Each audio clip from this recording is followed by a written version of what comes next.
Hi guys, I'm back. Mixed up a lot of paint. Got my 3 little canvases ready. I taped the back so they don't get real dirty, because with the little ones I think you want to keep them nice and clean.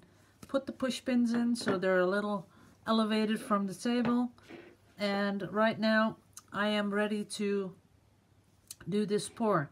But like I said, I'd like to do this in... No, maybe I shouldn't. Let's just do 2 videos, one English, one Dutch, because I have enough paint. I'm sure I can do 2 of these series.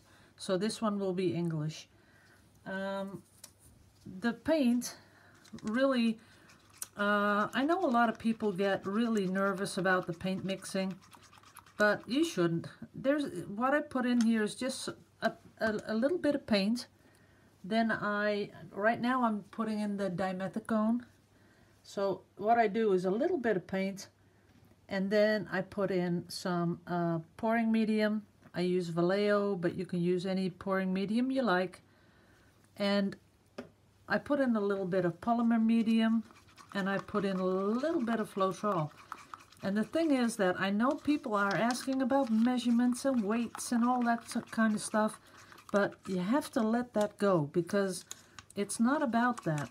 The whole thing about this pouring is about the thickness of the paint. And when it comes off your stick like honey, like I've said in about 6 million videos, I like to exaggerate, when you make sure that it runs off your stick like honey, this one needs a little bit more. That's what makes the cells, you know, that's when it's the thickness that creates the cells, because if it's too thick, you won't get the silicone on top. It won't pull the silicone through the paint layers. When it's too thin, your silicone is on top within seconds, so you don't want that either. Let's see. Yeah, this is okay. Maybe a tad bit more. You know, doing so many of these colors, then the paint sort of, after a while, it just gets a little thicker. You have to watch out for that. So just before you start to pour, it's a good thing to just check how thick your paint is. And if it needs just a little squirt of water extra, you do that.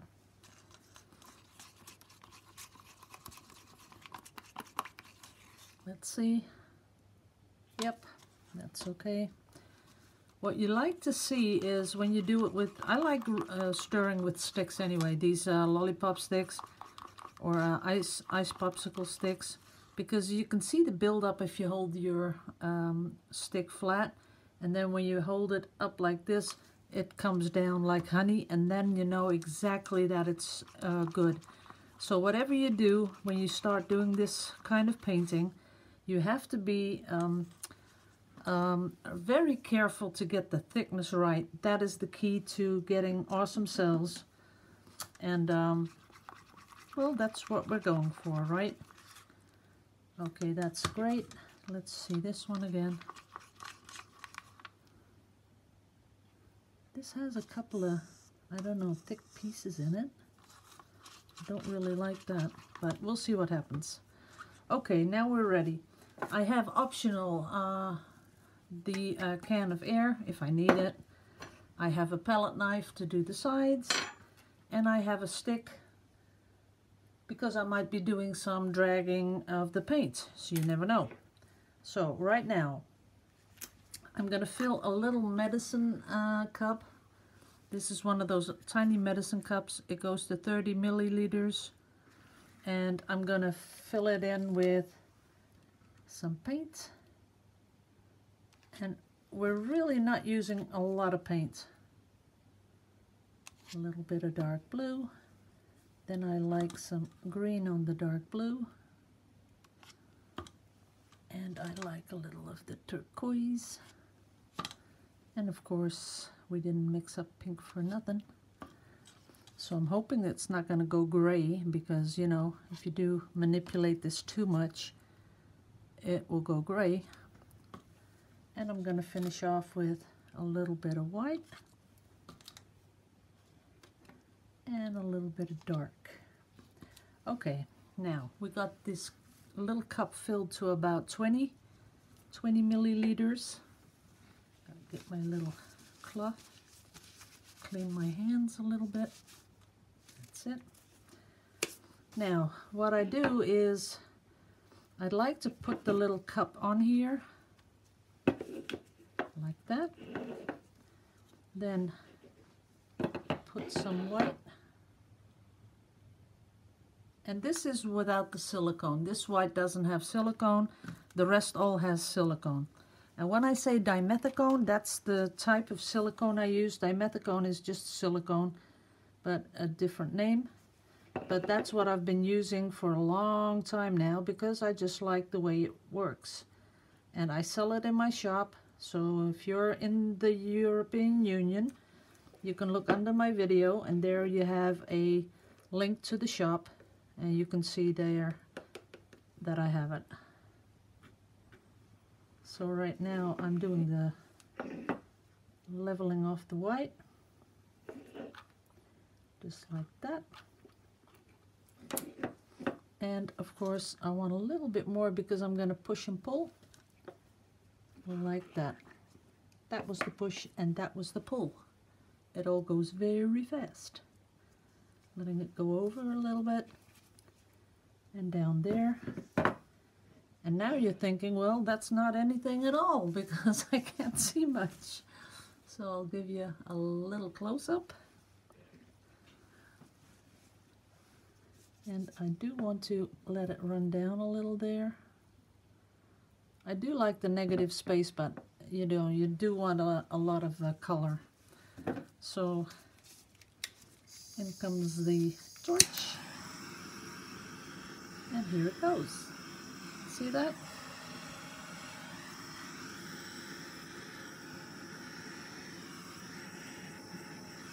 That's it. Now, as I was saying, this is awesome. This whole bit here, I love that. That's beautiful. But this, and not so much. So what I'd like to do is also have maybe no green. We did put green in there, but it just got lost in the pour. Sometimes that happens. See, there's still a lot of paint in there. We'll keep that for the next one. But I am itching to do something with this. So what I'm going to try and do is pull these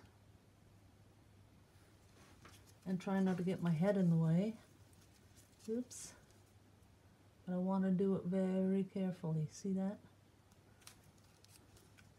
That is beautiful.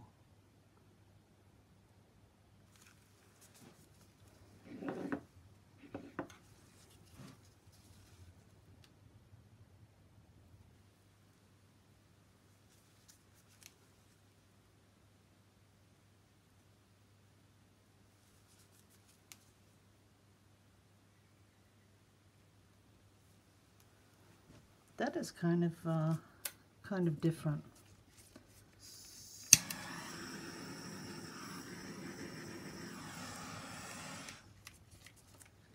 So it has a little bit of negative space, but for the rest, we're going to leave it. What I do want to do is fix the corners and this bit here. And I'm going to take up a little bit of paint, pull it down, that corner here, and here it needs a lot of white because you want to match what's going on the canvas. There we go. Oh, you can almost not see anything. But as I was saying, you want to match what's going on the canvas when you do that with your palette knife. Now this corner is done, just a little bit in the fold. Turn it around. Just in those little folds, it needs a little bit of paint. Now I need some white.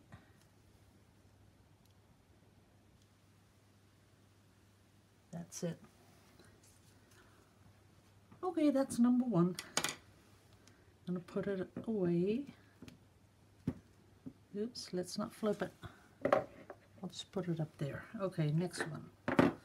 This time I'd like a little bit more color. So again, the pink, because they want to go together, so you want to continue the colors. I think I'll try this one. And having one with a little bit more negative spaces, it's okay.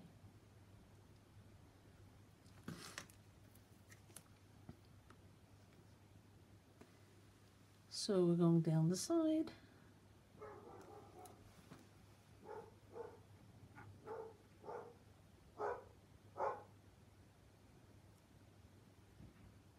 That was someone at the door. I could hear it. There we go.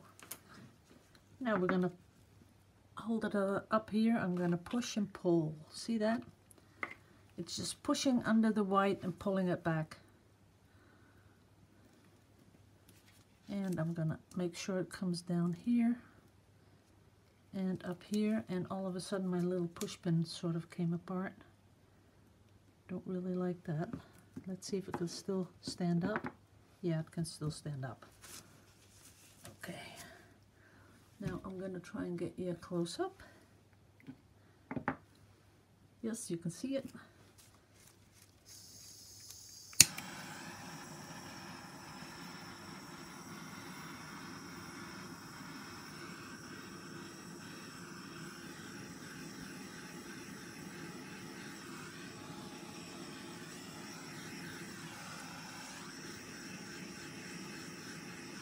Well, good thing there's a little pink in there, because of course we want it to match the others, but not a lot of pink. So let's pull this like we did with the other one. Just to give it a little bit of the same resemblance.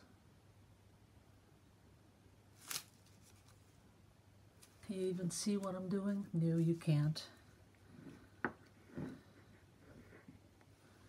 Now you can.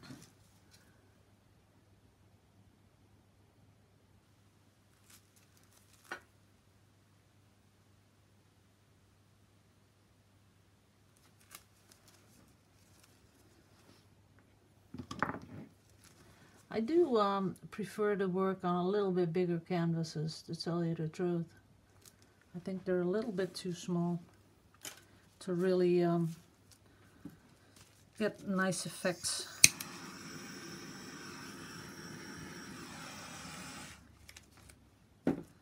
That's that. That's okay. Let me put you back into focus. Okay. We'll see where this one fits in the three. I'm gonna get the other one and put it aside. Maybe like that. Yeah. Okay, I'll show you a close-up in a bit. Just want to do this last one. So let's see what colors. I think, oops, it was slippery. We'll go for the turquoise and the blue and a little bit of pink. Putting it on there again.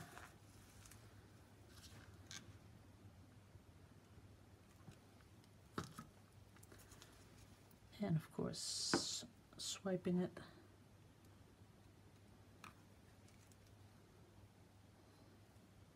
Gotta watch out that I don't drip on the finished pieces. There it is. Oops, do want to get this piece covered. Okay, so I'm gonna try and show you again. So you hold on to the little container, you push up and you go down. And letting it run down this way and up a little. We do want a little color.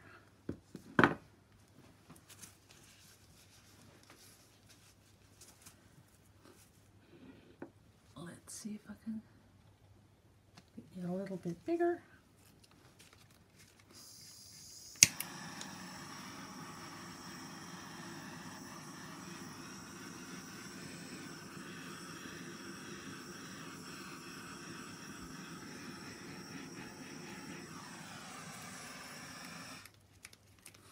This is beautiful down there, but I know that, oh, why did I put that on its head? I don't know. So I'm gonna pull again, pull the colors.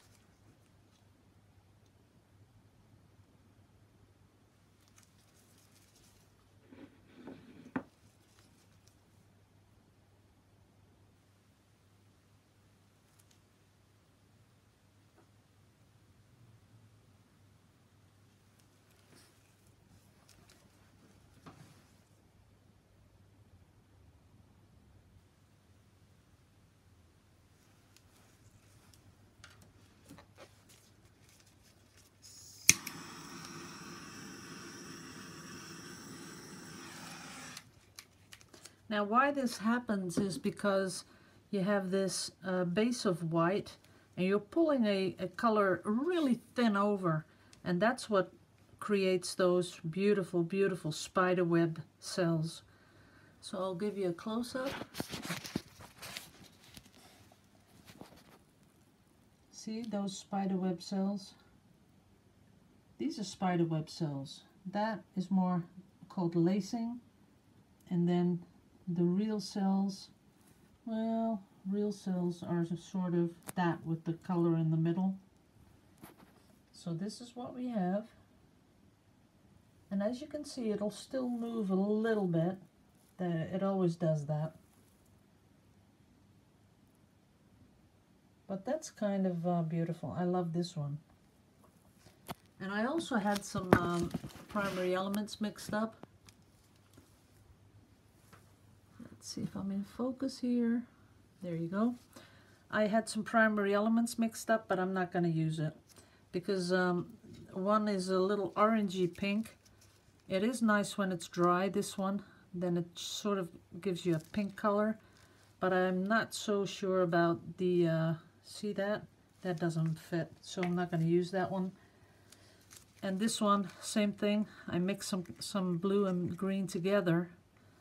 Kind of nice color, but not for this. Maybe in this one that would fit, but not in this one. So we'll keep that for maybe another pour. And I'll put this one up. I still have the other one that I have to finish off for YouTube. And I think I might have a little lunch because it's already 1:30 and I haven't had anything to eat yet. So I'll see you later after I have something to eat. So we still have a lot of paint. I'm going to do, after this one, I'm going to do a Dutch video. Then I'm going to go back and do a 20 by 20 with these colors. Like I said, I think these are a little bit too small to be really artsy with. You want to really manipulate some color and do some fun stuff. Then these are just a little bit too small. But as a series, they are cute and I love them. So see you all in the next video. And go have some lunch, drink some coffee. I'll be right back. Bye-bye.